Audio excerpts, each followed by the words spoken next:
Rail हादसे पर सबसे बड़ी खबर आ रही है। जी हां, शुरुआती जांच रिपोर्ट के मुताबिक बताया जा रहा है कि सिग्नल फेल होने की वजह से यह पूरा हादसा हुआ है।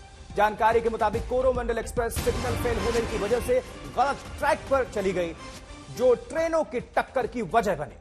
ये इस वक्त की ब्रेकिंग न्यूज, सबसे बड़ी खबर, जहां बताया जा रहा है शुरुआती जांच में कि सिग्नल फेल होने का खुलासा हुआ है। सिग्नल फेल होने की वजह से यह पूरा हादसा हुआ है।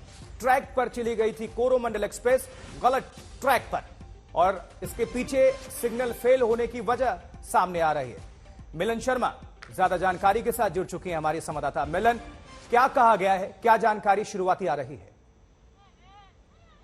आशुतोष, आज तक के पास एक जो प्रिलिमिनरी जांच रिपोर्ट है वो है, और उसमें साफ साफ लिखा हुआ है कि जो कोरमंडल एक्सप्रेस आ रही थी अप लाइन पर, उसमें सिग्नल के प्रॉब्लम की वजह से वो एक अलग लाइन पर चली गई, जिस लाइन पर उसको नहीं जाना चाहिए था।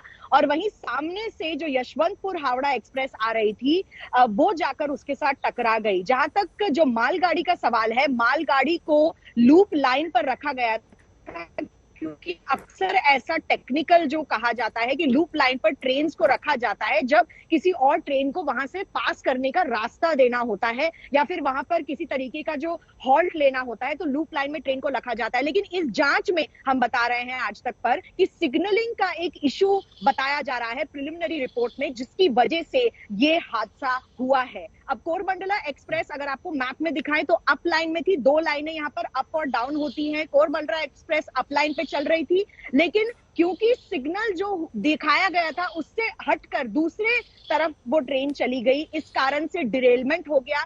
सिग्नलिंग इशू डिरेलमेंट का एक बहुत बड़ा कारण भी होता है, ह्यूमन एरर भी एक और कारण होता है।